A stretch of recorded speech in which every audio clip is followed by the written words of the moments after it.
ਸਤਿ ਸ਼੍ਰੀ ਅਕਾਲ। ਤੁਸੀਂ ਵੇਖ ਰਹੇ ਹੋ ਟੀਵੀ ਪੰਜਾਬ ਤੇ ਮੈਂ ਹਾਂ ਤੁਹਾਡੇ ਨਾਲ ਇੰਦਰਪ੍ਰੀਤ ਕੌਰ ਪੰਨੂ ਲੈ ਕੇ ਹਾਜ਼ਰ ਹਾਂ ਪ੍ਰੋਗਰਾਮ ਸੋਸ਼ਲ ਵਾਰ, ਜਿੱਥੇ ਗੱਲਬਾਤ तमाम ਉਹਨਾਂ ਖਬਰਾਂ ਤੇ ਵੀਡੀਓਜ਼ ਦੀ ਕਰਾਂਗੇ ਜੋ ਸੋਸ਼ਲ ਮੀਡੀਆ ਦੇ ਉੱਪਰ ਚਰਚਾ ਦਾ ਵਿਸ਼ਾ ਬਣ ਰਹੀਆਂ ਹਨ। ਅਮਰਿੰਦਰ ਸਿੰਘ ਰਾਜਾ ਵੜਿੰਗ ਦਾ ਵਿਵਾਦਾਂ ਦੇ ਨਾਲ ਪੁਰਾਣਾ ਰਿਸ਼ਤਾ ਹੈ। ਆਪਣੀ ਬਿਆਨਬਾਜ਼ੀ ਨੂੰ ਲੈ ਕੇ, ਆਪਣੇ ਸ਼ਬਦਾਂ ਨੂੰ ਲੈ ਕੇ ਅਕਸਰ ਹੀ ਉਹ ਵਿਵਾਦ ਦੇ ਘੇਰੇ ਦੇ ਵਿੱਚ ਆ ਜਾਂਦੇ ਹਨ। ਕਈ ਤਰ੍ਹਾਂ ਦੀ ਆਲੋਚਨਾ ਦਾ ਵੀ ਉਹਨਾਂ ਨੂੰ ਸਾਹਮਣਾ ਸਮੇਂ-ਸਮੇਂ ਦੇ ਉੱਪਰ ਕਰਨਾ ਪੈਂਦਾ ਹੈ। ਇੱਕ ਵਾਰ ਫਿਰ ਤੋਂ ਉਹਨਾਂ ਦੀ ਆਡੀਓ ਕਲਿੱਪ ਸੋਸ਼ਲ ਮੀਡੀਆ ਦੇ ਉੱਪਰ ਕਾਫੀ ਜ਼ਿਆਦਾ ਵਾਇਰਲ ਹੋ ਰਹੀ ਹੈ। ਅਮਰਿੰਦਰ ਸਿੰਘ ਰਾਜਾ ਵੜਿੰਗ ਵੱਲੋਂ ਇਹ ਦਾਅਵਾ ਕੀਤਾ ਗਿਆ ਹੈ ਕਿ ਇਹ 1 ਮਹੀਨੇ ਪੁਰਾਣੀ ਵੀਡੀਓ ਹੈ, ਆਡੀਓ ਕਲਿੱਪ ਹੈ ਜੋ ਹੁਣ ਜਾ ਕੇ ਵਾਇਰਲ ਹੋ ਰਿਹਾ ਹੈ। ਦੂਜੇ ਪਾਸੇ ਜੇਕਰ ਅਸੀਂ ਇਸ ਆਡੀਓ ਕਲਿੱਪ ਦੀ ਗੱਲ ਕਰੀਏ ਤਾਂ ਇਸ ਦੇ ਵਿੱਚ ਦਰਜੀ ਨੂੰ ਗਾਲਾਂ ਕੱਢਦੇ ਹੋਏ ਰਾਜਾ ਵੜਿੰਗ ਨਜ਼ਰ ਆ ਰਹੇ ਨੇ। ਦਰਜੀ ਵੱਲੋਂ ਉਹਨਾਂ ਤੋਂ ਪੈਸੇ ਮੰਗੇ ਜਾਂਦੇ ਨੇ ਕੱਪੜਿਆਂ ਦੇ, ਤੇ ਪਰ ਉਸ ਦੇ ਨਾਲ ਤੂੰ ਮੈਂ ਕਰਦੇ ਹੋਏ ਰਾਜਾ ਵੜਿੰਗ ਇਸ ਆਡੀਓ ਕਲਿੱਪ ਦੇ ਵਿੱਚ ਸਾਨੂੰ ਸੁਣਾਈ ਦਿੰਦੇ ਹਨ। ਸੁਣਾਉਂਦੇ ਹਾਂ ਤੁਹਾਨੂੰ ਉਹਨਾਂ ਦੀ ਇਹ ਵਾਇਰਲ ਹੁੰਦੀ ਆਡੀਓ ਕਲਿੱਪ। ਸਤਿ ਸ਼੍ਰੀ ਅਕਾਲ ਮੰਗਲ ਜੀ। ਸਤਿ ਸ਼੍ਰੀ ਅਕਾਲ ਭਾਜੀ। ਸਤਿ ਸ਼੍ਰੀ ਅਕਾਲ ਯਾਰ, ਜਿਹੜਾ ਤੂੰ ਸੁਨੇਹਾ ਲਾਇਆ ਨਾ 27000 ਪਹਿਲਾਂ ਵਾਲੇ ਪੈਸੇ ਦਿਓ। ਹਾਂਜੀ, ਪੈਸੇ ਲੈ ਲਾ ਤੇ ਮੇਰੇ ਕੱਪੜੇ ਨਾਲ ਸਿਉਣੀ, ਠੀਕ ਹੈ? ਮੇਰੇ ਕੱਪੜੇ ਦੇ ਵਾਪਸ। ਤੇ ਜੇ ਦਿਮਾਗ ਖਰਾਬ ਹੋਇਆ ਹੋਵੇ ਤਾਂ ਆਪਦਾ ਦਿਮਾਗ ਸੀ ਸੈੱਟ ਰੱਖ। ਨਹੀਂ ਭਾਜੀ, ਨਹੀਂ ਕੱਪੜੇ ਸੋਣਾ ਤੇ ਫਲਾਣ ਤੂੰ ਏਡਾ ਬੇਇੱਜ਼ਤੀ ਕਰਦਾ ਵੀ ਤੂੰ ਪਹਿਲਾਂ ਪੈਸੇ ਲਿਆਓ, ਮੇਰੇ ਬੰਦੇ ਨੂੰ ਫੋਨ ਕਰ। ਨਹੀਂ ਵੀਰ ਜੀ, 3 ਸਾਲ ਹੋ ਗਏ ਪੈਸੇ ਲੈਣ ਨੂੰ। ਪੈਸੇ ਲੈ ਲਾ, ਮੇਰੇ ਕੱਪੜੇ ਹੁਣੇ ਪੈਕ ਕਰ ਦੇ। ਹਾਂਜੀ, 27000 ਰੁਪਏ ਤੈਨੂੰ ਬੰਦਾ ਫੜਾਉਂਦਾ ਹੈ। ਠੀਕ ਹੈ ਭਾਜੀ, ਬਿਲਕੁਲ। ਹਾਂ, ਤੇ ਆਪਦੀ ਔਕਾਤ 'ਚ ਰਹਿ। ਜੇ ਚਾਰ ਵੀਰੇ ਮੈਂ ਤਾਂ ਔਕਾਤ 'ਚ, ਮੈਂ ਤਾਂ ਔਕਾਤ 'ਚ। ਤੂੰ ਸਮਝਦਾ ਤੂੰ ਜੋ ਮੰਤਰੀਆਂ ਦੇ ਕੱਪੜੇ ਬਣਾਉਣ ਲੱਗ ਪਿਆ, ਤੇਰਾ ਦਿਮਾਗ ਖਰਾਬ ਹੋ ਗਿਆ? ਨਹੀਂ, ਤੁਸੀਂ ਕਿਸ ਗੱਲੋਂ ਗਾਲਾਂ ਕੱਢਦੇ ਹੋ ਜੀ? ਪੈਸੇ ਦੇ ਹੁੰਦਾ ਤਾਂ ਫੇਰ ਆਪਾਂ ਲਾਂਗੇ। ਤੇ ਵੀਰ ਜੀ ਰਾਜਾ ਵੜਿੰਗ ਜੀ, ਤੁਹਾਡੇ ਕੋਲ ਪੈਸੇ ਲੈਣੇ 3 ਸਾਲ ਹੋ ਗਏ। ਤੂੰ ਮੈਂ ਤੇਰੇ ਕੋਲੇ ਜਦੋਂ ਆਇਆ ਸੀ, ਤੂੰ ਮੈਨੂੰ ਕਹਿਣਾ ਸੀ ਉਦੋਂ ਹੀ। ਤੂੰ ਮੈਨੂੰ ਇਹ ਕਹਿ ਕਿ ਬਾਈ ਜੀ ਤੈਨੂੰ ਬਾਈ ਜੀ ਮੈਂ ਮੈਸੇਜ ਲਾਇਆ, ਰੌਕਸੀ ਨੂੰ ਮੈਸੇਜ ਵੀ ਲਾਇਆ, ਪਿਛਲੇ ਸਾਲ ਮੈਸੇਜ ਵੀ ਲਾਇਆ। ਕਿਹਾ ਯਾਰ ਤੂੰ ਆਪਦੇ ਪੈਸੇ, ਤੂੰ ਮੇਰੇ ਬੰਦੇ ਨੂੰ ਫੋਨ ਕਰਕੇ ਕਿਹਾ ਵੀ ਪਹਿਲਾਂ ਵਾਲੇ ਪੈਸੇ ਲਿਆਓ, ਫੇਰ ਦੇਵਾਂਗੇ ਗੁਰਦੇ ਪਜਾਮੇ। ਤੇ ਭਾਜੀ ਪੈਸੇ ਮੰਗ ਲੈ, ਗਣਾ ਥੋੜੋ ਕਰ ਲਿਆ, 3 ਸਾਲ ਹੋ ਗਏ। ਪੈਸੇ ਤੈਨੂੰ ਕਿਹਨੇ ਆਖਿਆ ਵੀ ਨਾ ਲੈ? ਪੈਸੇ ਨਹੀਂ ਆਖਿਆ। ਰਾਜੂ ਮੁੰਡਾ ਕੱਪੜਾ ਲੈ ਗਿਆ ਸੀ, ਕਹਿੰਦਾ ਮੈਂ ਹੁਣੇ ਦੇ ਦੇਣਾ ਪੈਸੇ। ਪੈਸੇ ਕਿੰਨੇ ਹੈ ਸੁਣਿਆ ਨਾ? ਪਰ ਦਿਮਾਗ ਆਪਦਾ ਟਿਕਾਣੇ 'ਚ ਰਹਿਣਾ ਚਾਹੀਦਾ ਬੰਦੇ ਦਾ। ਤੇਰਾ ਦਿਮਾਗ ਟਿਕਾਣੇ 'ਚ? ਵੀਰੇ ਮੇਰਾ ਦਿਮਾਗ ਟਿਕਾਣੇ 'ਚ ਹੀ ਹੈ, ਮੇਰਾ ਟਿਕਾਣੇ 'ਚ ਹੀ ਹੈ। ਹਾਂ, ਬਦਤਮੀਜ਼ ਹੋ ਗਿਆ ਬਹੁਤ ਜ਼ਿਆਦੇ। ਬਦਤਮੀਜ਼ ਤਾਂ ਹੋ ਗਿਆ, ਪੈਸੇ ਮੰਗ ਲੈ। ਕਿਹੜੇ ਪੈਸੇ ਹੋਏ ਉੱਲੂ ਦੀਆਂ ਪੱਠਿਆ? ਮੈਨੂੰ ਕਿੱਥੇ ਆਖਿਆ ਤੂੰ ਪੈਸੇ? ਭਾਜੀ ਤਮੀਜ਼ ਨਾਲ ਬੋਲੋ। ਤੂੰ ਬੋਲੇ ਤਮੀਜ਼ ਨਾਲ ਖੋਤੇ। ਚੱਲ ਇਹ ਗੱਡੀਆਂ ਲਾ ਮੋੜੇ ਇਸ ਕਰਦੇ। ਤੂੰ ਤੇਰਾ ਦਿਮਾਗ ਫੇਲ। ਚੱਲ ਕੋਈ ਨਹੀਂ, ਆਜੋ ਕੋਈ ਗੱਲ ਨਹੀਂ। ਦਿਮਾਗ ਆਪਦਾ ਟਿਕਾਣੇ ਰੱਖ। ਮੇਰਾ ਦਿਮਾਗ ਟਿਕਾਣੇ ਤੇ ਹੈ। ਸਾਲੇ ਦੇ ਮਾਰ ਕੇ ਜੁੱਤੀਆਂ ਸਿਰ ਗੰਜਾ ਕਰ ਦਿਆਂਗੇ। ਅੱਛਾ ਚਲੋ ਕੋਈ ਗੱਲ ਨਹੀਂ, ਦੇਖ ਲਾਂਗੇ। ਦੱਸ। ਇਸ ਦੇ ਨਾਲ ਹੀ ਬਾਅਦ ਦੇ ਵਿੱਚ ਅਮਰਿੰਦਰ ਸਿੰਘ ਰਾਜਾ ਵੜਿੰਗ ਵੱਲੋਂ ਲਾਈਵ ਹੋ ਕੇ ਆਪਣਾ ਪੱਖ ਵੀ ਰੱਖਿਆ ਗਿਆ ਹੈ। ਵੀਡੀਓ ਜਾਰੀ ਕੀਤੀ ਗਈ ਹੈ ਉਹਨਾਂ ਵੱਲੋਂ। ਸੁਣਾਉਂਦੇ ਹਾਂ ਕਿ ਉਹਨਾਂ ਨੇ ਇਸ ਮੌਕੇ ਦੇ ਉੱਪਰ ਇਸ ਬਾਰੇ ਵਿੱਚ ਕੀ ਕਿਹਾ ਗਿਆ। ਰਾਜਾ ਵੜਿੰਗ ਤੋਂ ਰੋਜ਼ਾਨਾ ਸੋਸ਼ਲ ਮੀਡੀਆ 'ਚ ਮੈਨੂੰ ਰਹਿਣ ਦੀ ਆਦਤ ਨਹੀਂ ਹੈ, ਲੇਕਿਨ ਜਿਹੜੇ ਮੇਰੇ ਵਿਰੋਧੀ ਸੁਖਬੀਰ ਸਿੰਘ ਬਾਦਲ, ਜਦੋਂ ਦਾ ਮੈਂ ਉਹਨਾਂ ਨਾਲ ਚੁਣਾਵ ਲੜਿਆ MP ਦਾ, ਉਹਨਾਂ ਨੂੰ ਲੱਗਦਾ ਹੈ ਕਿ ਕੋਈ ਨਾ ਕੋਈ ਰਾਜੇ ਵੜਿੰਗ ਦੇ ਖਿਲਾਫ ਕੋਈ ਨਾ ਕੋਈ ਚੀਜ਼ ਭਾਲੀ। ਪਹਿਲਾਂ ਵੀ ਇਲੈਕਸ਼ਨਾਂ ਦੇ ਦਰਮਿਆਨ ਵੀ ਉਹਨਾਂ ਨੇ ਕਈ ਵੀਡੀਓਜ਼ ਜਾਰੀ ਕੀਤੀਆਂ ਕਿ ਰਾਜਾ ਵੜਿੰਗ ਸ਼ਰਾਬ ਦਾ ਟਰੱਕ ਮੰਗਾ ਰਿਹਾ, ਉਹ ਵਾਇਰਲ ਹੋਈ। ਫਿਰ ਉਹਨਾਂ ਨੇ ਕਿਹਾ ਕਿ ਰਾਜਾ ਵੜਿੰਗ ਵੀਨੂ ਬਾਦਲ ਜੀ ਦੇ ਖਿਲਾਫ ਕੋਈ ਗੱਲ ਕਰ ਰਿਹਾ, ਮੰਤਰੀ ਬਾਦਲ ਜੀ ਦੇ ਖਿਲਾਫ। ਉਹ ਇੱਕ ਵੀਡੀਓ ਮੇਰੀ ਵਾਇਰਲ ਹੋਈ। ਫਿਰ ਮੇਰੀ ਕੋਈ ਇੱਕ PTC ਉਹਨਾਂ ਦਾ ਚੈਨਲ ਵੀ ਹੈ, ਫਿਰ ਉਹਨਾਂ ਨੇ ਇੱਕ ਖਾਂਸੀ ਦੀ ਦਵਾਈ ਸੀ, ਉਹ ਮੇਰੇ ਖਿਲਾਫ ਵੀਡੀਓ ਜਾਰੀ ਹੋਈ। ਫਿਰ ਉਹਨਾਂ ਨੇ ਇੱਕ ਮਾਨਸਾ ਕਾਂਡ ਸੀਗਾ ਤੇ ਕੋਈ ਬੰਦਾ ਫੜਿਆ ਸੀ ਉੱਥੇ ਜਦੋਂ ਅਕਾਲੀ ਦਲ ਦੀ ਸਰਕਾਰ ਸੀ, ਉਦੋਂ ਉਹਨਾਂ ਨੇ ਮੇਰੇ ਖਿਲਾਫ ਵੀਡੀਓ ਜ਼ਾਹਿਰ ਹੋਈ। ਫਿਰ ਇੱਕ ਬੰਦਾ ਸਾਡੇ ਗਿੱਦੜਬਾਹ 'ਚ ਵਿਚਾਰੇ ਨੇ, ਉਹਨੂੰ ਘਟਨਾ ਹੋ ਗਈ ਸੀ, ਉਹ ਵੀਡੀਓ ਜ਼ਾਹਿਰ ਹੋਈ। ਸੋ ਮੇਰੇ ਕਹਿਣ ਦਾ ਮਤਲਬ ਰੋਜ਼ਾਨਾ ਵੀਡੀਓ ਵਾਇਰਲ ਹੋਣੀ ਗੱਲ। ਫਿਰ ਕੱਲ ਪਾਸੋਂ ਇੱਕ ਡੱਬਿਆਂ ਦੀ ਸੀ, ਰਾਜਾ ਵੜਿੰਗ ਵੱਢ ਰਿਹਾ ਡੱਬੇ, ਉਹ ਪੂਰੀ ਵੀਡੀਓ ਬਣਾ ਕੇ ਉਹ ਲੋਕਾਂ ਨੂੰ ਉਹ ਡੱਬੇ ਨੂੰ ਮਾਰਿਆ ਗਿਆ। ਸੋ ਇਹੋ ਜਿਹੀਆਂ ਫਿਰ ਕਈ ਇਹਨਾਂ ਦੇ ਗੁੰਡੇ ਮੇਰੇ ਪਰਿਵਾਰ ਦੇ ਖਿਲਾਫ ਅਕਸਰ ਹੀ ਵੀਡੀਓਜ਼ ਪਾਉਂਦੇ ਰਹਿੰਦੇ। ਜਿੱਥੋਂ ਤੱਕ ਅੱਜ ਦੀ ਵੀਡੀਓ ਦੀ ਗੱਲ ਹੈ, ਮੈਂ ਕਿਸੇ ਦਾ ਕੋਈ ਪੈਸਾ ਨਹੀਂ ਦੇਣਾ। ਪਹਿਲੀ, ਮੈਂ ਕਿਸੇ ਨਾਲ ਲੜ ਸਕਦਾ, ਮੈਂ ਕਿਸੇ ਨੂੰ ਹੋ ਸਕਦਾ ਕੁਝ ਕਿਹਾ ਹੋਵੇ, ਪਰ ਮੈਂ ਅੱਜ ਮੈਨੂੰ ਦੱਸ ਦਿਨ ਮੈਂ ਤੁਹਾਡੇ ਮੀਡੀਆ ਚੈਨਲ ਰਾਹੀਂ ਦੱਸਣਾ ਚਾਹੁੰਦਾ ਕਿ ਪੰਜਾਬ 'ਚ ਕੋਈ ਬੰਦੇ ਨੇ, ਕਿਸੇ ਛੋਟੇ ਵੱਡੇ ਨੇ, ਬਾਈ ਜੀ ਮੇਰੀ ਬੇਨਤੀ ਹੈ ਕਿਸੇ ਨੇ ਮੇਰੇ ਤੋਂ ਕੋਈ ਰੁਪਈਆ ਲੈਣਾ ਹੋਵੇ, ਕੋਈ ਛੋਟਾ, ਕੋਈ ਕਰਿਆਨੇ ਵਾਲਾ, ਕੋਈ ਫੈਕਟਰੀ ਵਾਲਾ, ਕੋਈ ਪਲਾਟ ਵਾਲਾ, ਜਾਂ ਕਿਸੇ ਦਾ ਕੋਈ ਕੰਮ ਮਾੜਾ ਕੀਤਾ ਹੋਵੇ, ਕਿਉਂਕਿ ਹੁਣ ਸਾਰਾ ਕੰਮ ਇੱਕੇ ਵਾਰੀ ਖੁੱਲ ਰਹੇ ਹੈ, तो ਇੱਕੋ ਵਾਰੀ ਆ ਜਾਣੇ ਚਾਹੀਦੇ। ਰੋਜ਼ਾਨਾ ਕੋਈ ਬਾਦਲ ਵਾਲੇ ਨਵੀਂ ਸਕੀਮ ਬਣਾ ਕੇ ਮੇਰੇ ਖਿਲਾਫ ਲਾਂਚ ਕਰ ਦਿੰਦੇ ਹੈ। ਸੋ ਮੈਂ ਚਾਹੁੰਦਾ ਕਿ ਇੱਕ ਤਾਂ ਮੈਨੂੰ ਪੰਜਾਬ 'ਚ ਕਿਸੇ ਨੇ ਮੇਰੇ ਤੋਂ ਪੈਸੇ ਲੈਣੇ, ਪੂਰੇ ਪੰਜਾਬ 'ਚ, ਨਾ ਕੇਵਲ ਪੰਜਾਬ 'ਚ, ਹਿੰਦੁਸਤਾਨ 'ਚੋਂ ਕਿਰਪਾ ਕਰਕੇ ਮੈਨੂੰ ਦੱਸ ਦੇਣ। ਜਿੱਥੋਂ ਤੱਕ ਅੱਜ ਦੀ ਵੀਡੀਓ ਦੀ ਗੱਲ ਹੈ, ਮੈਨੂੰ ਨਹੀਂ ਪਤਾ ਕਿ ਉਹਦਾ ਅਲਟੀਮੇਟਲੀ ਸਭ ਤੋਂ ਪਹਿਲਾਂ ਮੈਂ ਇਨਸਾਨ, ਮੈਂ ਕੋਈ ਹਰ ਵਕਤ ਸਿਆਸੀ ਕੰਮ ਨਹੀਂ ਖੇਡਦਾ ਜਾਂ ਸਿਆਸੀ ਗੱਲ ਨਹੀਂ ਕਰਦਾ। ਹਰ ਬੰਦਾ ਇਨਸਾਨੀਅਤ ਗੱਲ ਕਰਦਾ। ਕਦੇ ਕਦੇ ਇਨਸਾਨ ਨੂੰ ਵੀ ਗੁੱਸਾ ਆਉਂਦਾ ਹੈ ਮਾੜੀ ਮੋਟੀ ਗੱਲ ਤੇ, ਇਹ ਗੱਲ ਨਜਾਇਜ਼ ਕਿਉਂ ਹੋਈ ਹੈ। ਸੋ ਪਰ ਮੈਂ ਬਹੁਤ ਕੰਟਰੋਲ ਰੱਖਦਾ। ਮੈਨੂੰ ਉਹ ਰੋਜ਼ਾਨਾ ਭਖਾਉਣ ਦੀ ਕੋਸ਼ਿਸ਼ ਕਰਦੇ ਆ। ਜਿੱਥੋਂ ਤੱਕ ਅੱਜ ਦੇ ਪੈਸਿਆਂ ਦੀ ਗੱਲ ਹੈ, ਕਿਸੇ ਦੀ ਮੇਰੀ ਬੇਨਤੀ ਹੈ, ਮੇਰੇ ਕੋਲੇ ਇੱਕ ਬਿੱਲ ਪਿਆ ਹੈ 7/1/2021। ਇਹ 7/1/2021 ਦਾ ਬਿੱਲ ਹੈ ਮੇਰਾ ਖਿਆਲ। ਤੇ ਇੱਕ ਆ ਦੋ ਬਿੱਲ ਹੈ। ਇਹ 9,000 ਰੁਪਏ ਦਾ ਬਿੱਲ, ਇਹ ਮੇਰਾ ਖਿਆਲ 18,000 ਰੁਪਏ ਦਾ ਬਿੱਲ ਹੈ। ਇੱਥੇ ਪੇੜ ਦੀ ਮੋਹਰ ਲੱਗੀ। ਸੋ ਸਾਰੇ ਪੈਸੇ ਰਾਜਾ ਵੜਿੰਗ ਕਦੇ ਕਿਸੇ ਦਾ ਪੈਸਾ ਨਹੀਂ ਦੇ। ਕੋਈ ਦਿਹਾੜੀ ਵਾਲਾ ਵੀ ਵਿਅਕਤੀ ਕਹਦੇ ਕਿ ਰਾਜਾ ਵੜਿੰਗ ਤੋਂ ਕੋਈ 100 ਰੁਪਇਆ ਲੈਣਾ ਹੈ ਤਾਂ ਮੈਂ ਉਹਦਾ ਗੁਨੇਗਾਰ ਹੈ।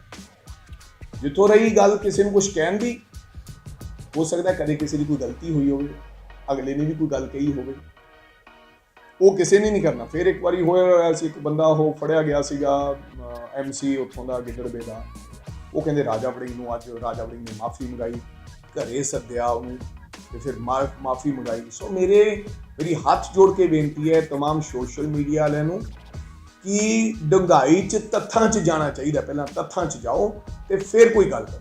ਔਰ ਦੁਬਾਰਾ ਫਿਰ ਬੇਨਤੀ ਹੈ, ਜੇ ਕਿਸੇ ਵਿਅਕਤੀ ਨੇ ਮੇਰੇ ਤੋਂ ਕੋਈ ਪੈਸਾ ਲੈਣਾ ਜਾਂ ਮੇਰੇ ਪਰਿਵਾਰ ਤੋਂ ਪੈਸਾ ਲੈਣਾ ਤੇ ਸਬੂਤ ਉਹ ਦੇਣ, ਮੈਂ ਉਹਦਾ ਪਾਈ ਚੁਕਾਵਾਂਗਾ ਔਰ ਸਾਰੀ ਉਮਰ ਉਹਨਾਂ ਦੇ ਸਾਹਮਣੇ ਸਿਰ ਨੀਵਾਂ ਰੱਖਾਂਗਾ। ਤੇ ਜੇ 1.5 ਮਹੀਨੇ ਦੇ ਮੈਂ ਬਿੱਲ ਦਿੱਤੇ ਵੇ ਹੈ, 1.5 ਮਹੀਨਾ ਪਹਿਲਾਂ ਦੇ, ਇਹ ਵੀਡੀਓ ਅੱਜ ਕਿਉਂ ਜਾਰੀ ਹੋਈ? ਇਹਦੇ ਪਿੱਛੇ ਰਾਜ ਹੈ ਕਿਉਂਕਿ ਸੁਖਬੀਰ ਸਿੰਘ ਬਾਦਲ ਨੇ ਜੋ ਆ ਕੇ ਮੈਨੂੰ ਤਾੜਿਆ ਤੇ ਮੈਂ ਉਸ ਤੋਂ ਬਾਅਦ ਜੋ ਆਪਦਾ ਕੰਮ ਕੀਤਾ, ਉਹ ਇਦਾਂ ਦੀਆਂ ਸਕੀਮਾਂ ਲਾ ਰਿਹਾ ਵੀ ਕਿੱਦਾਂ ਰਾਜੇ ਦੀ ਛਵੀ ਨੂੰ ਬਦਨਾਮ ਕੀਤਾ ਜਾਵੇ। ਭਾਈ ਸਾਹਿਬ, ਤੇਰੇ ਪੇੜ ਬੰਦਿਆਂ ਦੇ ਸੋਸ਼ਲ ਮੀਡੀਆ ਤੇ ਚਲਾਉਣ ਨਾਲ ਨਾ ਤਾਂ ਰਾਜੇ ਵੜਿੰਗ ਦੀ ਛਵੀ ਖਰਾਬ ਹੋਣੀ ਹੈ, ਨਾ ਕਰ ਸਕਦਾ ਹੈ।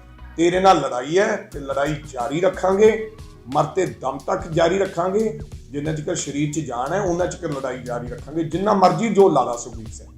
ਇਸ ਕਿਸਾਨ ਅੰਦੋਲਨ ਦੇ ਵਿੱਚ ਸੋਨੀਆ ਮਾਨ ਕਾਫੀ ਜ਼ਿਆਦਾ ਸਰਗਰਮ ਰਹੀ ਹੈ। ਪਿਛਲੇ ਦਿਨੀ ਉਹਨਾਂ ਨੇ ਇਸ ਗੱਲ ਦੇ ਉੱਪਰ ਸਾਂਝ ਪਾਈ ਸੀ ਕਿ ਜੋ ਕਿਸਾਨੀ ਮੁੱਦਾ ਹੈ ਉਸ ਦੇ ਉੱਪਰ ਗੱਲ ਕੀਤੀ ਜਾਵੇ। ਦੀਪ ਸਿੱਧੂ ਤੇ ਲੱਖਾ ਸਿਧਾਣਾ ਇਹਨਾਂ ਦੇ ਉੱਪਰ ਗੱਲ ਨਾ ਕਰਦੇ, ਅਸੀਂ ਜੋ ਇਸ ਸਮੇਂ ਅੰਦੋਲਨ ਚੱਲ ਰਿਹਾ ਉਸ ਦੇ ਬਾਰੇ ਦੇ ਵਿੱਚ ਵਿਚਾਰ ਵਟਾਂਦਰਾ ਕਰੀਏ। ਹੁਣ ਸੋਨੀਆ ਮਾਨ ਲਾਈਵ ਹੋਈ ਹੈ। ਲਾਈਵ ਹੋ ਕੇ ਵੀ ਉਸਨੇ ਇਹ ਕਿਹਾ ਹੈ ਕਿ ਜਿਹੜੇ ਲੋਕ ਕਿਸਾਨ ਜਥੇਬੰਦੀਆਂ ਨੂੰ ਬੁਰਾ ਭਲਾ ਕਹਿ ਰਹੇ ਹਨ ਜਾਂ ਫਿਰ ਜੋ ਦੀਪ ਸਿੱਧੂ ਤੇ ਲੱਖਾ ਸਿਧਾਣਾ ਦੀ ਗੱਲ ਕਰ ਰਹੇ ਹਨ, ਇਸ ਨੂੰ ਛੱਡ ਕੇ ਕਿਸਾਨ ਅੰਦੋਲਨ ਦੀ ਗੱਲ ਕਰਨ। ਤੇ ਉਹਨਾਂ ਨੇ ਕਿਹਾ ਹੈ ਕਿ ਸੋਸ਼ਲ ਮੀਡੀਆ ਦੇ ਉੱਪਰ ਕਿਸਾਨ ਜਥੇਬੰਦੀਆਂ ਦੇ ਬਾਰੇ ਦੇ ਵਿੱਚ ਕੁਝ ਵੀ ਗਲਤ ਨਾ ਪੋਸਟ ਕੀਤਾ ਜਾਵੇ। ਸਤਿ ਸ਼੍ਰੀ ਅਕਾਲ ਸਾਰਿਆਂ ਨੂੰ।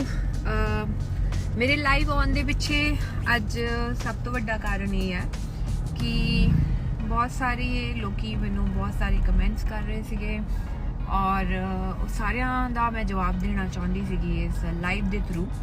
ਸੋ ਬੇਸਿਕਲੀ ਜਿਹੜੀ ਕੱਲ ਮੈਂ ਸਪੀਚ ਦਿੱਤੀ ਹੈ ਔਰ ਜੋ ਮੈਂ ਸਪੀਚ ਦੇ ਵਿੱਚ ਬੋਲਿਆ ਹੈ, ਔਰ ਉਹ ਸਪੀਚ ਦੇਣ ਵਾਸਤੇ ਨਾ ਤੇ ਮੈਨੂੰ ਕਿਸੇ ਕਿਸਾਨ ਜਥੇਬੰਦੀਆਂ ਨੇ ਕਿਹਾ ਔਰ ਨਾ ਹੀ ਮੈਨੂੰ ਕਿਸੇ ਨੇ ਪੋਲੀਟੀਕਲ ਪ੍ਰੈਸ਼ਰ ਦਿੱਤਾ, ਕਿਉਂਕਿ ਮੈਂ ਹਮੇਸ਼ਾ ਹੀ ਪੋਲੀਟੀਸ਼ੀਅਨਸ ਦੇ ਖਿਲਾਫ ਬੋਲਦੀ ਹਾਂ ਔਰ ਸ਼ੁਰੂ ਤੋਂ ਬੋਲਦੀ ਹਾਂ ਔਰ ਹੁਣ ਵੀ ਬੋਲੂੰਗੀ, ਅੱਗੇ ਵੀ ਬੋਲੂੰਗੀ ਔਰ ਹਮੇਸ਼ਾ ਸੱਚ ਬੋਲੂੰਗੀ ਔਰ ਸੱਚ ਦਾ ਸਾਥ ਹੀ ਦਊਂਗੀ।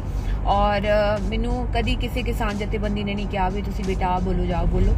ਮੈਨੂੰ ਕਿਸੇ ਵਾਲੇ ਕੋਈ ਗੱਲ ਨਹੀਂ ਹੈ। ਇਹ ਮੇਰੀ ਖੁਦ ਦੀ ਅੰਦਰ ਦੀ ਜਿਹੜੀ ਗੱਲ ਸੀਗੀ ਉਹ ਮੈਂ ਰੱਖੀ ਸੀਗੀ ਔਰ ਉਹਦੇ ਪਿੱਛੇ ਇਹ ਇੰਪੋਰਟੈਂਟ ਸੀਗਾ ਸਭ ਤੋਂ ਜ਼ਿਆਦਾ ਕਿ ਮੈਂ ਕਿਸਾਨ ਜਥੇਬੰਦੀਆਂ ਬਾਰੇ ਇਸ ਕਰਕੇ ਚੰਗਾ ਬੋਲਣਾ ਚਾਹੁੰਦੀ ਹਾਂ ਕਿਉਂਕਿ ਜੇ ਕਿਸੇ ਦਾ ਵੀ ਕੋਈ ਆਪਣਾ ਮਤਭੇਦ ਹੈਗਾ ਆ ਕਿਸਾਨ ਜਥੇਬੰਦੀਆਂ ਦੇ ਲੀਡਰਸ ਨੂੰ ਲੈ ਕੇ, ਤੇ ਉਹਨਾਂ ਨੂੰ ਉਹ ਗੱਲ ਜਾ ਕੇ ਉਹਨਾਂ ਦੇ ਨਾਲ ਪਰਸਨਲੀ ਤੌਰ ਤੇ ਕਰਨੀ ਚਾਹੀਦੀ ਆ, ਨਾ ਕਿ ਸੋਸ਼ਲ ਮੀਡੀਆ ਦੇ ਉੱਤੇ ਕਿਸੇ ਵੀ ਤਰੀਕੇ ਦੇ ਨਾਲ ਉਹਨਾਂ ਨੂੰ ਗਲਤ ਕਹਿਣਾ ਚਾਹੀਦਾ ਆ, ਕਿਉਂਕਿ ਉਹ ਸਾਡੇ ਵਾਸਤੇ ਟੇਬਲ ਟਾਕ ਕਰਦੇ ਆ ਗਵਰਨਮੈਂਟ ਦੇ ਨਾਲ। ਉਹ ਬਹੁਤ ਵੱਡੀ ਗੱਲ ਆ। ਜੇ ਆਪਾਂ ਹੀ ਅੱਜ ਆਪਣੇ ਕਿਸਾਨ ਜਥੇਬੰਦੀਆਂ ਦੇ ਲੀਡਰਸ ਦੀ ਰਿਸਪੈਕਟ ਨਹੀਂ ਕਰਾਂਗੇ ਤੇ ਉਹ ਗਵਰਨਮੈਂਟ ਕਿੱਥੋਂ ਕਰ ਲੂਗੀ ਯਾਰ। ਤੁਸੀਂ ਇਹ ਤੇ ਸੋਚੋ ਵੀ ਜਿੰਨੇ ਸਾਡੇ ਬਜ਼ੁਰਗ ਬੈਠੇ ਆ, ਸਾਡੀਆਂ ਮਾਵਾਂ ਬੈਠੀਆਂ ਨੇ, ਉਹ ਤੇ ਕਿਹਦੇ ਵੱਲ ਵੇਖਦੀਆਂ ਨੇ? ਉਹ ਇਹ ਵੇਖਦੀਆਂ ਨੇ ਵੀ ਹਾਂ ਕਿਸਾਨ ਜਥੇਬੰਦੀਆਂ ਦੀ ਕੋਈ ਮੀਟਿੰਗ ਹੋਊਗੀ, ਕੋਈ ਕੁਝ ਕੰਕਰੀਟ ਹੋਊਗਾ ਉਹਦੇ ਵਿੱਚੋਂ।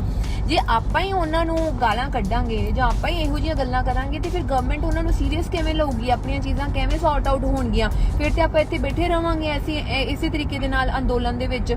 ਵੇਖੋ, ਜਿੱਥੇ ਗੱਲ ਆਉਂਦੀ ਹੈ ਦੀਪ ਸਿੱਧੂ ਦੀ, ਮੇਰਾ ਉਹਨਾਂ ਦੇ ਨਾਲ ਕੋਈ ਪਰਸਨਲ ਗਰਜ ਨਹੀਂ ਹੈਗਾ। ਮੇਰਾ ਨਾ ਹੀ ਉਹਨਾਂ ਦੇ ਨਾਲ ਕਿਸੇ ਤਰੀਕੇ ਦੀ ਪਰਸਨਲ ਮੇਰੀ ਕੋਈ ਲੜਾਈ ਆ ਉਹਨਾਂ ਦੇ ਨਾਲ। ਮੈਂ ਕਦੀ ਉਹਨਾਂ ਨਾਲ ਕੋਈ ਗੱਲ ਵਾਰਤਾਲਾਪ ਕੀਤੀ ਹੋਵੇ ਇਹੋ ਜੀ, ਨਾ ਹੀ ਮੇਰਾ ਕੋਈ ਪਰਸਨਲ ਗਰਜ ਲੱਖੇ ਸਿਧਾਣੇ ਦੇ ਨਾਲ ਹੈ। ਮੈਂ ਤੇ ਹਮੇਸ਼ਾ ਹੀ ਉਹ ਸਾਡੇ ਨਾਲ ਚੱਲਿਆ, ਉਹਨਾਂ ਨੇ ਮੈਨੂੰ ਇੱਜ਼ਤ ਦਿੱਤੀ ਹੈ, ਮੈਂ ਉਹਨਾਂ ਨੂੰ ਇੱਜ਼ਤ ਦਿੱਤੀ ਹੈ। ਮੇਰਾ ਉਹਨਾਂ ਦੇ ਨਾਲ ਕਿਸੇ ਵੀ ਤਰੀਕੇ ਦਾ ਕੋਈ ਪਰਸਨਲ ਗਰਜ ਨਹੀਂ ਹੈ। ਭਾਵੇਂ ਤੁਸੀਂ ਦੀਪ ਨੂੰ ਇਹ ਗੱਲ ਪੁੱਛ ਲਓ, ਮੇਰੀ ਉਹਦੇ ਨਾਲ ਕੀ ਲੜਾਈ ਹੈ ਵੱਖਰੀ ਕਿਸੇ ਵੀ ਤਰ੍ਹਾਂ ਦੀ, ਔਰ ਨਾ ਹੀ ਮੇਰੀ ਲੱਖੇ ਵੀਰੇ ਦੇ ਨਾਲ ਕੋਈ ਵੱਖਰੀ ਲੜਾਈ ਹੈ, ਉਹਨਾਂ ਨੂੰ ਪੁੱਛ ਲਿਓ। ਅਸੀਂ ਸਗੋਂ ਨਾਲ ਚੱਲਦੇ ਸੀਗੇ, ਬਟ ਵਿਚਾਰਾਂ ਦੇ ਤੁਹਾਡੇ ਮਤਭੇਦ ਵੱਖਰੇ ਹੋ ਸਕਦੇ ਆ, ਤੁਹਾਡੀਆਂ ਵੱਖਰੀਆਂ ਗੱਲਾਂ ਹੋ ਸਕਦੀਆਂ ਆ, ਤੁਹਾਡਾ ਵੱਖਰਾ ਸੋਚਣ ਦਾ ਤਰੀਕਾ ਹੋ ਸਕਦਾ ਆ, ਤੁਸੀਂ ਵੱਖਰਾ ਸੋਚ ਸਕਦੇ ਹੋ ਇੱਕ ਦੂਜੇ ਤੋਂ, ਹਨਾ। ਹੁਣ ਗੱਲ ਰਹੀ ਜਿਹੜੀ ਮੈਂ ਗੱਲ ਕੀਤੀ ਹੈ ਕੱਲ, ਮੈਂ ਗੱਲ ਮੇਰੇ ਕਰਨ ਦਾ ਮਤਲਬ ਕੀ ਹੈ, ਉਹ ਗੱਲ ਰੱਖਣ ਦਾ ਕੀ ਮਤਲਬ ਹੈ? ਵੇਖੋ, ਜੇ ਮੈਨੂੰ ਕੰਸਰਨ ਨਾ ਹੋਵੇ ਲੋਕਾਂ ਦਾ, ਜਿਹੜੇ ਸਾਡੇ ਮੇਰੇ ਜਿੰਨੇ ਵੀ ਸਾਡੇ ਭਰਾ ਜੇਲ੍ਹਾਂ ਦੇ ਅੰਦਰ ਗਏ ਆ ਜਾਂ ਮੇਰੇ ਜਿਹੜੇ ਬਾਪੂ ਜੇਲ੍ਹਾਂ ਦੇ ਅੰਦਰ ਗਏ ਆ, ਜੇ ਮੈਨੂੰ ਨਾ ਕੰਸਰਨ ਹੋਵੇ ਤੇ ਮੈਂ ਤਿਹਾੜ ਜੇਲ੍ਹ ਜਾਵਾਂ? ਮੈਨੂੰ ਕੀ ਮਤਲਬ ਆ? ਪਹਿਲੀ ਗੱਲ, ਮੈਨੂੰ ਕੀ ਮਤਲਬ ਆ ਕਿ ਮੈਂ ਤਿਹਾੜ ਜੇਲ੍ਹ ਜਾਵਾਂ, ਉੱਥੇ 3 ਘੰਟੇ ਬਾਹਰ ਮੈਂ ਵੇਟ ਕਰਾਂ, ਮੈਨੂੰ 3 ਘੰਟੇ ਬਾਹਰ ਮੈਨੂੰ ਉੱਥੇ ਅੰਦਰ ਨਾ ਜਾਣ ਦਿੱਤਾ ਜਾਵੇ? ਐਗਜ਼ੈਕਟਲੀ ਮੈਂ ਕਿਉਂ ਜਾਊਂਗੀ ਉੱਥੇ? ਮੈਨੂੰ ਕੀ ਲੋੜ ਪਈ ਹੈ ਕਿ ਮੈਂ 3 ਘੰਟੇ ਬਾਹਰ ਜੇਲ੍ਹ ਦੇ ਬਾਹਰ ਜਾ ਕੇ ਧੱਕੇ ਖਾਵਾਂ? ਮੈਨੂੰ ਕੀ ਲੋੜ ਪਈ ਆ ਕਿ ਮੈਂ ਆਪਣਾ ਕਰੀਅਰ ਛੱਡ ਕੇ, ਆਪਣੀਆਂ ਫਿਲਮਾਂ ਛੱਡ ਕੇ, ਆਪਣਾ ਕੰਮ ਛੱਡ ਕੇ ਮੈਂ ਇੱਥੇ ਬਵਾਂ ਟਿਕਰੀ ਬਾਰਡਰ ਦੇ ਵਿੱਚ ਟੈਂਟ ਦੇ ਵਿੱਚ ਆ ਕੇ ਰਵਾਂ? ਕਿਉਂ ਰਵਾਂ ਮੈਂ? ਆ ਸਾਰਾ ਕੁਝ ਕਿਉਂ ਕਰਾਂ? ਮੈਨੂੰ ਜੇ ਦੁੱਖ ਤਕਲੀਫ ਹੈਗਾ ਆ ਆਪਣੇ ਕਿਸਾਨਾਂ ਵਾਸਤੇ ਤਾਂ ਦੀ ਮੈਂ ਇੱਥੇ ਬੈਠੀ ਆ, ਨਹੀਂ ਤੇ ਮੈਨੂੰ ਕੀ ਲੋੜ ਪਈ ਆ ਇਹ ਸੋਸ਼ਲ ਵਰਕ ਕਰਨ ਦੀ?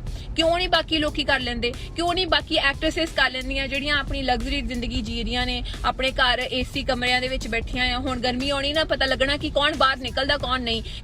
ਕਿਉਂ ਮੈਂ ਠੰਡ ਦੇ ਵਿੱਚ ਇੱਥੇ, ਲੋਕੀ ਘਰ ਰਜਾਈਆਂ ਦੇ ਵਿੱਚ ਨਿੱਘੇ ਹੋ ਕੇ ਹੀਟਰ ਲਾ ਕੇ ਪਏ ਆ, ਮੈਂ ਇੱਥੇ ਠੰਡ ਦੇ ਵਿੱਚ ਰਾਤ ਨੂੰ ਤੁਰੀ ਫਿਰਦੀ ਆ, ਸਾਰਿਆਂ ਦੇ ਨਾਲ ਗੱਲਾਂ ਕਰਦੀ ਆ? ਕਿਉਂ? ਮੈਨੂੰ ਕੀ ਲੋੜ ਪਈ ਆ? ਮੈਂ ਕਿਉਂ ਕਰਾਂ ਇਹ ਸਾਰਾ ਕੁਝ?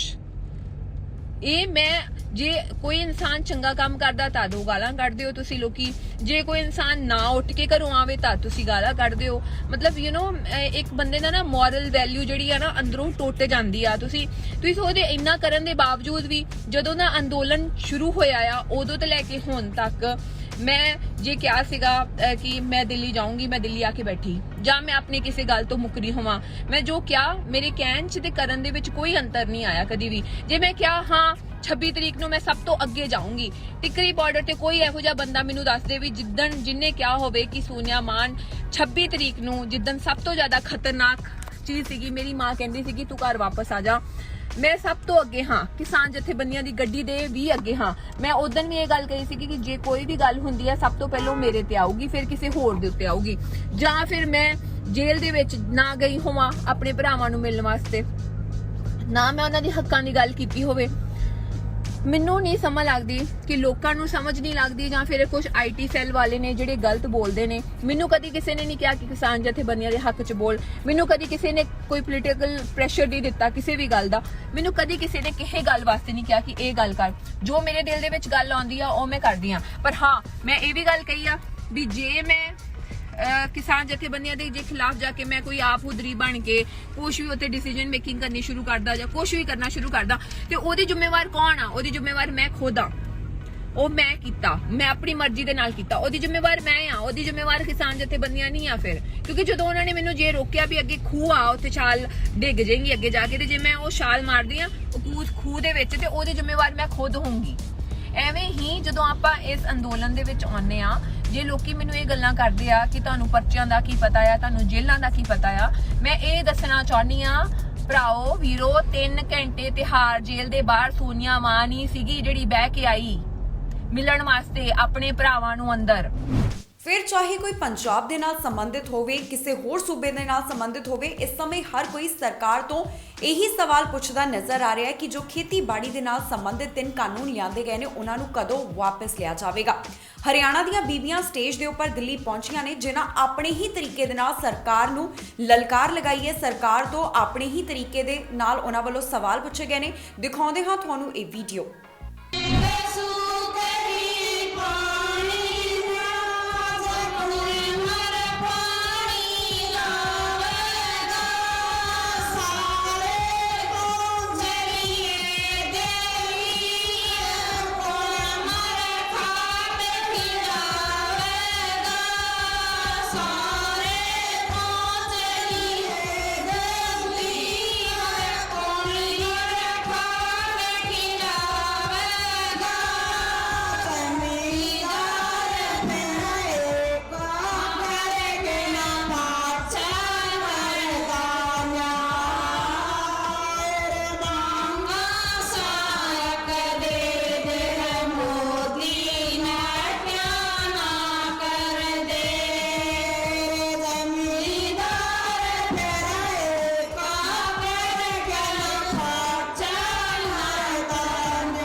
MS ਧੋਨੀ ਕੇਸਰੀ ਫਿਲਮ ਦੇ ਵਿੱਚ ਕਿਰਦਾਰ ਨਿਭਾ ਚੁੱਕੇ ਅਦਾਕਾਰ ਵੱਲੋਂ ਖੁਦਕੁਸ਼ੀ ਕੀਤੀ ਗਈ ਹੈ। ਖੁਦਕੁਸ਼ੀ ਕਰਨ ਤੋਂ ਪਹਿਲਾਂ ਉਹ ਲਾਈਵ ਹੋਇਆ ਅਤੇ ਆਪਣੀ ਪਤਨੀ ਦੇ ਉੱਪਰ ਕਈ ਤਰ੍ਹਾਂ ਦੇ ਉਸ ਵੱਲੋਂ ਇਲਜ਼ਾਮ ਲਗਾਏ ਗਏ ਹਨ। ਇਸ ਅਦਾਕਾਰ ਦਾ ਨਾਮ ਸੰਦੀਪ ਨਾਹਰ ਹੈ, ਜਿਸ ਨੇ ਆਪਣੀ ਖੁਦਕੁਸ਼ੀ ਤੋਂ ਪਹਿਲਾਂ ਇੱਕ ਵੀਡੀਓ ਲਾਈਵ ਹੋ ਕੇ ਆਪਣੀ ਗੱਲ ਨੂੰ, ਆਪਣੇ ਪੱਖ ਨੂੰ ਸਾਂਝਾ ਕੀਤਾ ਹੈ। ਇਹ ਵੀਡੀਓ काफी ज्यादा वायरल हो रही है। हेलो नमस्कार, मैं हूँ संदीप नाथ। आप लोगों ने मुझे कई फिल्मों में देखा होगा, MS धोनी का अनटोल्ड स्टोरी फिल्म के अंदर, जिसमें मैंने छोटू भैया किरदार निभाया था। और आज ये वीडियो बनाने का एक मेरा मकसद ये है, वैसे तो आपको सुन के बड़ा अजीब लगेगा कि मैं कैसी बातें कर रहा हूँ, बट लाइफ स्मूथ नहीं चल रही। लाइफ में काफ़ी सारे प्रॉब्लम्स हैं जो मैं मानता हूँ, लेकिन मैं आज मेंटली थोड़ा स्टेबल नहीं हूँ। स्टेबल इसलिए नहीं हूँ क्योंकि मेरी वाइफ कंचन शर्मा, वो क्या रहा है, 1.5-2 साल से एक ट्रोमा से मैं निकल रहा हूँ और मैं उसको फेस भी कर रहा हूँ और उसको समझा के थक चुका हूँ काफ़ी चीज़ों को। वो एक ही पास्ट की बातें रिपीट करना, रोज़ लड़ना, 365 दिन में से मैं कह रहा हूँ 200 बार सुसाइड की बातें करना, मर जाऊँगी तुझे फंसा दूँगी, तेरा करियर स्पॉइल कर दूँगी, तेरे खानदान को फंसा दूँगी। तो ये सुन के मैं बहुत ही इरिटेट हो चुका हूँ। मैं उसको हर बात पॉइंट पर समझाता हूँ, कंचन देखो ये बात ऐसे नहीं ऐसे है, ऐसे नहीं ऐसे है, इस चीज़ को समझो। वो मेरी फैमिली को गालियाँ देती है, मेरी माँ से उतनी नफरत करती है, मेरे हर परिवार वाले को आजकल ऐसा टाइम आया है कि मैं उनका फ़ोन नहीं उठा पाता इसके सामने, और बहुत सारी चीज़ें हैं, बहुत सारी चीज़ें ख़राब हो चुकी हैं, इतनी ख़राब हो चुकी है कि मैं अब ले नहीं पा रहा हूँ। दिमाग की इतना स्ट्रेस इसने दे दिया है, काम को लेकर यहाँ बॉम्बे में स्ट्रेस होता है, हर चीज़ को लेकर होता है, बट काम का स्ट्रेस फिर भी झेला जा सकता है, बट ये औरत का स्ट्रेस है ये झेलना बहुत मुश्किल इसलिए हुआ है कि ये काफ़ी ऐसी बातें मुझे बोल देती है, ऐसी बातें बोल देती है जिसका मेरी लाइफ में बिल्कुल भी कोई वैलिड पॉइंट नहीं। मैं बोल के थक चुका हूँ। ये मेरा नाम किसी से भी जोड़ देती है। मैं 2 साल से इसके साथ हूँ, 24 घंटे हम साथ में रहते हैं, उठना बैठना हर चीज़ें होती हैं, लेकिन ये कहीं ना कहीं शक का कोई इलाज नहीं होता, शक करती है, हर चीज़ पे लड़ती है, और इसका लड़ना नॉर्मल लड़का नहीं है। जैसे साइको होते हैं, मतलब एक होता है शराबी इंसान, वो दारू पीता है और लड़ता है, लेकिन जब उसकी दारू उतर जाती है तो वो नॉर्मल हो जाता है ना। नॉर्मली ऐसा होता है, उसको गिल्टी फील भी होती है, उसको अपनी गलतियों का एहसास भी होता है, बट इसके केस में ऐसा है अगर ये लड़ती है, इसको कोई बात बुरी लगती है तो वो उसके दिमाग में बैठ जाती है, बैठ इतने गंदे तरीके से जाती है, उसको निकालना बहुत मुश्किल होता है। ये कितनी रातें ख़राब कर देती है। इवन अभी जैन की बात है, जैन में ये घर से भाग गई थी, मैं रात को उसको ढूंढने गया था, ये ऐसे काम करती है और बहुत सारी बातें होती हैं। कब तक इसका वो करूँ। इसकी मम्मी बहुत साथ देती है। इसकी मम्मी का कहना है कि मैं तेरी ज़िंदगी दबा गई, हर तरह के केसेस बताती है, मैं ये केस हो जाएगा वो। एक्चुअली क्या है, इसकी मम्मी, इनके घर में 2 बहनों की भी लव मैरिज हुई है, तो इसकी मम्मी ने इनके दोनों जीजाओं को भी अंदर करवाया था। अभी वो मेरे को बोलती है हर बात पे, अपनी बेटी को बोलती है जाके पुलिस कंप्लेंट करो। किस बात बुनियाद पे? फेक चीज़ों पे, फेक झूठ बोल के आप केस बना सकते हो। ये क्या बातें हैं? औरत को एटलीस्ट दर्जा दिया गया है किसी चीज़ों का, तो उसका मिसयूज़ क्यों करते हो? और ये सब बातें कहाँ से आती हैं? आप रिश्ते बनाने चाहते हो या बिगाड़ना चाहते हो? रिश्ता बनाने के लिए आपको ये सब बातें नहीं लानी चाहिए ज़िंदगी में। अगर रिश्ता आपको अच्छा रखना, आप इसकी मम्मी ऐसी बातें करती है। और ये कंचन भी यही बातें करती है। इवन इसका एक किस्सा हुआ था 2015-16 में, इसका जो एक्स था जिसके साथ ये 6 साल रही है, मैं इसको किस तरह से इसके कल उस पर इसके ऊपर लांछन नहीं लगा रहा हूँ कि ऐसी थी वैसी। मैं पॉइंट बोल रहा हूँ कि इसने अपने एक्स को भी झूठे केसों में अंदर करवाया। 3-4 महीने वो बेचारा अंदर रह के आया, दिव्या ज्योति उसका नाम था। तो ये सेम पॉइंट मेरे साथ कर रही है। और इसी जिद की वजह से इसने मुझसे शादी की थी उस टाइम पे कि मैं ये कर दूँगी, वो को मैंने तरस करके इस पर शादी की। तरस मुझे, चलो यार मुझे लगा सा कोई नहीं है, कर लेता हूँ, आज नहीं इसका इसकी लाइफ ख़राब हो जाएगी। बोल रही थी मुझे मर जाऊँगी, पंखे में लटकने की आदत, सुसाइड की बातें करती है। तो उस पॉइंट पे मैंने कर दी। फिर ये मेरे घर आई, ये 2019 की बात मैं बोल रहा हूँ, और उस टाइम पे हमारी बात हुई थी कि यार कि शादी हम कर रहे हैं बट घर में नहीं बताएंगे, अगर जमी तो चलाएंगे, नहीं जमी तो फिर अलग हो जाएंगे, है ना, किसी को इतना डिस्क्लोज नहीं करते। फिर वो हमारी नहीं बनी आपस में, तो फिर मैं कोरोना की वजह से घर गया था। जब कोरोना की वजह से मैं घर गया था तो उस टाइम पर इस लड़की ने मेरे घर पे आने की बात की, तो इसको उस टाइम मैरिज सर्टिफिकेट चाहिए था, तो मेरे घर वालों ने अच्छे से इसका वेलकम किया। घर पे आते ही ये वहाँ 5-6 बार क्लेश कर चुकी थी। घर आई 18 जून को आई थी, जून को आई थी, और इसमें 5 दिन बाद ही, चूँकि उस टाइम कोरोना काल था, तो गवर्नमेंट ने भी बोला था कि आपके घर में अगर कोई बाहर से आता है बॉम्बे से तो आपको इन्फॉर्म करना पड़ेगा, SHO ने बोला था। तो हमने उस चीज़ को छुपाया था थोड़ा, भाई नहीं बताएंगे नहीं तो फिर पूरी फैमिली अंदर हो जाएगी। इतनी एक छोटी सी बात थी, बट इसको वो बात समझ में नहीं आई। मेरी भाभी ने बोला मेरी कज़न सिस्टर है ना, तो इस बात पे भड़क गई, तेरी भाभी ने क्यों बोला कि मेरी कज़न है? अरे भाई सिंपल सी बात है, कोरोना का टाइम है और ये तुम्हारी हमारी आपस की बात है। लोगों को पता लगा तो बॉम्बे से है, वह छोटे छोटे बच्चे सबको अंदर कर दिए उस टाइम। तो वैसे भी हमारे जो सरकारी हॉस्पिटल थे वो कोरोना के चक्कर में उन्होंने कोविड का हॉस्पिटल बनाया हुआ था और सबको वहाँ पे क्वारंटीन कर रहे थे उस टाइम पर। तो उसके बाद कुछ और छोटी छोटी चीज़ें हुई, जैसे कि हमारे घर में किन्नर आए, किन्नर बधाई लेने आए, तब ये लड़ी, चूँकि हमने उनको भेज दिया था। भेजने का एक कारण था, कारण ये था कि अगर हम किन्नरों को बधाई दे देते तो हमारे रिश्तेदार नाराज हो जाते। उनको लगता कि इनके घर में बहू आई, इन्होंने हमें नहीं बताया। मैंने कंचन को, उस टाइम हमारी शादी की रिसेप्शन पार्टी फिक्स हो गई थी 30 जुलाई को, तो हमने बोला कि आप 30 जुलाई के बाद आना, हम आपका वही जो बनता है वो देंगे। वो दिया भी, बट उस बात पर भी इसने क्लेश किया। बहुत सारी चीज़ें, छोटी छोटी बातों पर क्लेश। ये बोलती मुझे घुमाने नहीं लेके जाते। अबे भाई कोरोना में बॉर्डर सील हुए गए, हिमाचल बॉर्डर सील है, पंजाब बॉर्डर सील है, कैसे लेके जा सकते हैं? ये बात इसको समझ में नहीं आ रही। ये बोलती जिनकी शादी होती है उनके पति उनको घुमाने नहीं आते, लेकर जाते हैं। मैंने बोला भाई जिनकी शादी होती है उनके पति बेशक उनको घुमाने लेकर जाते हैं, बट उस टाइम पर कोरोना नहीं था। अभी कोरोना, अभी थोड़ा सब्र कर लो, बाद में चल लेंगे। ये बात उसको समझ में नहीं आ रही। तो हम आगे शॉर्टकट में बॉम्बे, क्योंकि वहाँ पे बड़े सुसाइड वाली बातें कर रही थी। मेरे घर वाले भी डर गए थे, उनको लगा कहीं ये लड़की की वजह से फैमिली पे कोई आफत ना है, क्योंकि कोई हंसा। तो मैं उसको बॉम्बे ले आया था। बॉम्बे में आके भी इसका सेम वही ड्रामा, सर्टिफिकेट शादी का मिल गया, फिर भी इसको सेटिस्फेक्शन नहीं हो रही है, एक सिक्योरिटी नहीं मिल नहीं रही है, और हर जगह से मुझे टॉर्चर कर रही है। बस मैं एक बात बोलना चाहता हूँ इस वीडियो के माध्यम से, अगर मैं कोई गलत स्टेप उठाता हूँ लाइफ में क्या मेरा खास से मेंटल पीस प्लस सही नहीं रहेगा, क्योंकि मैं रोज़ झगड़े नहीं ले सकता। सुबह उठो झगड़ा सेम बात पे, जिस पर 1000 बात पहले बात हो चुकी है, लड़ाई हो चुकी है, उस पर फिर अगेन सुबह उठो, दोपहर को झगड़ा, रात को झगड़ के सो। तो मेरे में इतनी कैपेसिटी नहीं, मेरी एनर्जी लेवल इतना नहीं है कि मैं बार बार हर चीज़ों को क्लियर करता हूँ। इसको एक बार बोलते कंचन ऐसा नहीं है, ऐसा बात खत्म हो जाती है। अभी कल रात की बात है, इसने इंस्टाग्राम पर सर्च किया। अब सर्च में कोई किसी का कोई चीज़ दिख जाती है तो उसमें मेरी क्या गलती है? किसी ने मुझे नहीं ब्लॉक किया था। भाई जब ब्लॉक नहीं किया है तो उसमें मेरी गलती नहीं हो सकती। तुम मुझे बोलो तुम्हें वो पसंद नहीं है, तुम ब्लॉक कर दो, मैं ब्लॉक कर दूंगा। मैंने ऑन द स्पॉट बिना सोचे ब्लॉक किया है। और ये कोई छोटी छोटी बात है। हम स्कूल के बच्चों वाली, मैं इसको बोलता हूँ कंचन, स्कूल के बच्चे भी ऐसे नहीं लड़ते होंगे जैसे तुम मेरे साथ कर रही हो। तो ये कोई वैलिड प्रूफ नहीं, वैलिड बात नहीं है। आप वो बात बोलो।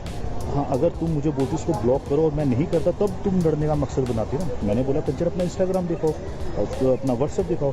तुम्हारा एक्स का भी तो इसमें है ना फोटो, ये उसने तुझे ब्लॉक नहीं किया व्हाट्सएप पे, सिंपल सी बात है। कह रही मेरी उससे बात नहीं होती, तुम्हें पता है। तो मैंने बोला सेम यही चीज़ मैं कंचन तुम्हें बोल रहा हूँ कि मेरी भी कोई बात नहीं होती। ਲਗਾਤਾਰ ਟਵਿੱਟਰ ਦੇ ਉੱਪਰ ਜਿਸ ਤਰ੍ਹਾਂ ਦੇ ਵੀ ਟਵੀਟ ਕੰਗਨਾ ਰਣੌਤ ਵੱਲੋਂ ਕੀਤੇ ਜਾਂਦੇ ਨੇ ਉਸ ਨੂੰ ਲੈ ਕੇ ਉਹ ਕਾਫੀ ਜ਼ਿਆਦਾ ਚਰਚਾ ਦੇ ਵਿੱਚ ਰਹਿੰਦੀ ਹੈ। ਆਏ ਦਿਨ ਅਸੀਂ ਦੇਖਿਆ ਹੈ ਉਹ ਕਿੰਨੀ ਜ਼ਿਆਦਾ ਸਰਗਰਮ ਟਵਿੱਟਰ ਦੇ ਉੱਪਰ ਨਜ਼ਰ ਆਈ ਹੈ ਤੇ ਹੁਣ ਉਸ ਨੂੰ ਆਪਣੇ ਸੰਘਰਸ਼ ਦੇ ਦਿਨ ਯਾਦ ਆਏ ਹਨ। ਦਰਅਸਲ ਇੱਕ ਟਵੀਟ ਕੰਗਨਾ ਵੱਲੋਂ ਕੀਤਾ ਗਿਆ ਜਿਸ ਦੇ ਵਿੱਚ ਉਹਨਾਂ ਕਿਹਾ ਕਿ ਉਸ ਦੇ ਪਿਤਾ ਨੇ ਬਚਪਨ ਦੇ ਵਿੱਚ 15 ਸਾਲ ਦੀ ਉਮਰ ਦੇ ਵਿੱਚ ਉਹਦੇ ਸੰਘਰਸ਼ ਦੇ ਵਿੱਚ ਸਾਥ ਦੇਣ ਤੋਂ ਮਨਾ ਕਰ ਦਿੱਤਾ ਸੀ।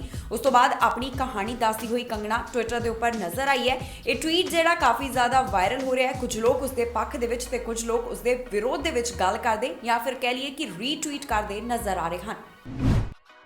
ਅਕਸਰ ਹੀ ਆਪਣੇ ਟਵੀਟਸ ਨੂੰ ਲੈ ਕੇ ਕੰਗਨਾ ਰਣੌਤ ਚਰਚਾ ਦੇ ਵਿੱਚ ਛਾਈ ਰਹਿੰਦੀ ਹੈ। ਇੱਕ ਵਾਰ ਫਿਰ ਤੋਂ ਉਹਨਾਂ ਨੇ ਅਜਿਹਾ ਟਵੀਟ ਕੀਤਾ ਜਿਸ ਤੋਂ ਬਾਅਦ ਚਰਚਾ ਛਿੜ ਗਈ ਹੈ। ਦਰਅਸਲ ਕੰਗਨਾ ਨੂੰ ਹੁਣ ਆਪਣੇ ਸੰਘਰਸ਼ ਦੇ ਦਿਨ ਯਾਦ ਆਏ ਹਨ ਜਿਸ ਦੇ ਵਿੱਚ ਉਸਨੇ ਕਿਹਾ ਕਿ ਪਿਤਾ ਨੇ ਵੀ ਮੇਰਾ ਸਾਥ ਨਹੀਂ ਦਿੱਤਾ ਸੀ। ਦਰਅਸਲ ਟਵਿੱਟਰ ਦੇ ਉੱਪਰ ਹੁਣ ਕੰਗਨਾ ਰਣੌਤ ਵੱਲੋਂ ਆਪਣੇ ਸੰਘਰਸ਼ ਦੇ ਦਿਨਾਂ ਦੀ ਕਹਾਣੀ ਦੱਸੀ ਗਈ ਹੈ। ਕੰਗਨਾ ਨੇ ਟਵੀਟ ਕਰਕੇ ਕਿਹਾ ਕਿ ਮੈਂ 15 ਸਾਲ ਦੀ ਉਮਰ ਦੇ ਵਿੱਚ ਆਪਣਾ ਘਰ ਛੱਡ ਦਿੱਤਾ ਸੀ। ਮੇਰੇ ਪਿਤਾ ਨੇ ਮੇਰੇ ਸੰਘਰਸ਼ ਦੇ ਵਿੱਚ ਸਾਥ ਦੇਣ ਤੋਂ ਮਨਾ ਕਰ ਦਿੱਤਾ। ਮੈਂ ਖੁਦ ਤੇ ਨਿਰਭਰ ਸੀ।